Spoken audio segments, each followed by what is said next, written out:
खेत की मिट्टी उपजाऊ कैसे बनाएं? खेती में मिट्टी का उपजाऊ क्षमता बढ़ाना अत्यंत महत्वपूर्ण है, क्योंकि उपजाऊ मिट्टी से ही फसलें बेहतर उत्पादन दे सकती। उपजाऊ मिट्टी में पोषक तत्व, पानी रोकने की क्षमता और सूक्ष्म जीवों की सक्रियता संतुलित होती है। यहाँ हम कुछ महत्वपूर्ण उपाय बताएंगे जिनकी मदद से आप अपनी खेती की मिट्टी को उपजाऊ बना सकते हैं। नमस्कार, मेरा नाम मोहम्मद समीम और आज हम कुछ ऐसे महत्वपूर्ण पहलू या बिंदु लेके आए हैं जिन्हें अपनाकर आप अपने खेत की मिट्टी को अच्छा खासा उपजाऊ बना सकते हैं। तो वीडियो स्टार्ट करने से पहले एक छोटा सा रिक्वेस्ट, अभी तक आप हमारा चैनल सब्सक्राइब नहीं किया हो तो चैनल को सब्सक्राइब कर लीजिए और बेल आइकन को क्लिक करके वीडियो को एक लाइक कर दीजिए। तो चलो हम उन पहलुओं पर प्रकाश डालते हैं जिन्हें अपनाकर हम अपनी खेत की मिट्टी को उपजाऊ बना सकते हैं। उपयोग: नंबर 1, जैविक खाद का उपयोग। गाय का गोबर, वर्मी कंपोस्ट, हरी खाद और किचन वेस्ट जैसे जैविक पदार्थों का उपयोग करके मिट्टी की उर्वरता को बढ़ाया जा सकता है। जैविक खाद मिट्टी में न केवल पोषक तत्व जोड़ती है बल्कि इसमें भौतिक और जैविक गुणों को भी सुधारता है। नंबर 2, फसल चक्र अपनाएं। आप सोच रहे होंगे फसल चक्र क्या है, या फसल चक्र का नाम सुने होंगे लेकिन वो कैसे होता है उसका डिटेल आप नहीं जानते हैं, किसे कहते हैं, तो हमारे चैनल पर फसल चक्र की भी वीडियो है, आप उसे जाके देखकर आप समझ सकते हैं फसल चक्र क्या है। फसल चक्र का पालन करने से मिट्टी में पोषक तत्वों की कमी नहीं होती है।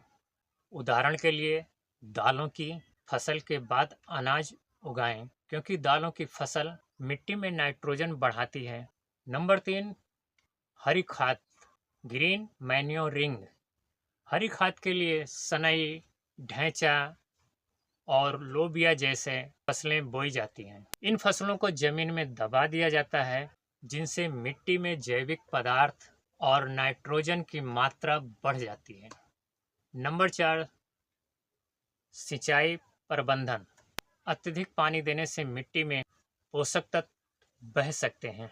ड्रिप सिंचाई और स्प्रिंकलर का उपयोग करके पानी की मात्रा को नियंत्रित किया जा सकता है, जिसमें मिट्टी की संरचना और पोषक तत्व सुरक्षित रहते हैं। नंबर 5, पीएच संतुलन बनाए रखें। मिट्टी की अम्लता या क्षारीयता का संतुलन उपजाऊता पर सीधा प्रभाव डालता है। यदि मिट्टी बहुत अधिक अम्लीय है तो चूना, लाइम का उपयोग करें, और अगर क्षारीय मिट्टी है तो जैविक खाद डालें। मिट्टी की जांच कराकर सही उपाय अपनाना आवश्यक है।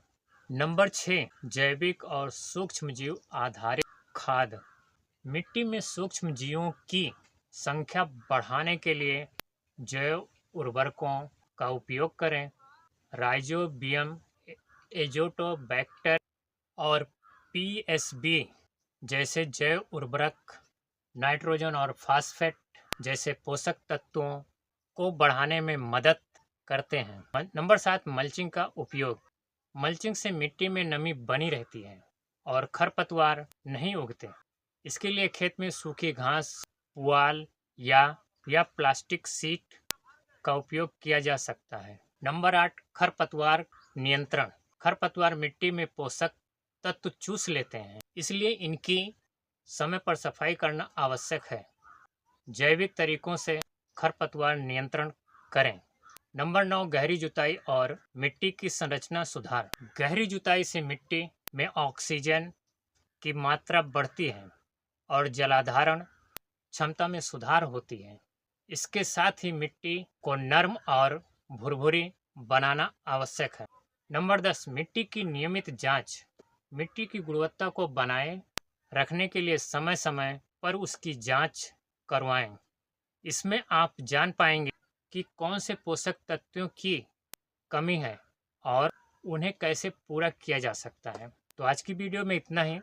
वीडियो अच्छी लगी है तो लाइक कर दिए, चैनल को सब्सक्राइब नहीं किया हो तो सब्सक्राइब करके बेल आइकन को क्लिक करके एक प्यारा सा कमेंट छोड़ दीजिए। कोशिश करूँगा जवाब ज़रूर दूँगा। तो अगली वीडियो में फिर मिलते हैं, तब तक के लिए जय हिंद।